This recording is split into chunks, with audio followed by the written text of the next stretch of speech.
நீ கவனிச்சிருக்கியா? உடம்புக்கு ஒரு சின்ன காயம் வந்தா நாம் உடனே மருந்து போடுறோம்.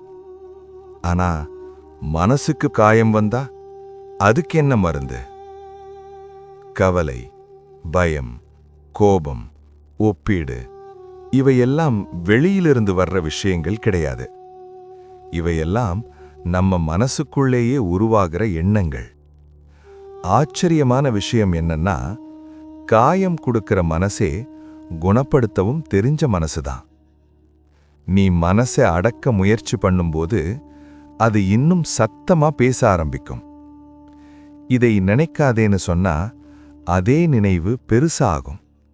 ஆனா நீ அதை கவனிச்சு பார்த்தா இது ஒரு எண்ணம் தானேன்னு புரிஞ்சுக்கிட்டா அந்த எண்ணத்துக்கு சத்தம் குறைய ஆரம்பிக்கும். மனம் பிரச்சனை இல்லை, மனசோட ஓட்டத்துல நீ அடிமையாகிறது தான் பிரச்சனை.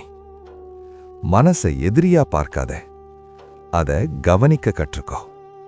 கவனிப்பே மனசுக்கு மருந்து. நீ மனசை மாற்ற வேண்டாம், நீ உன் பார்வையை மாற்றினாலே போதும்.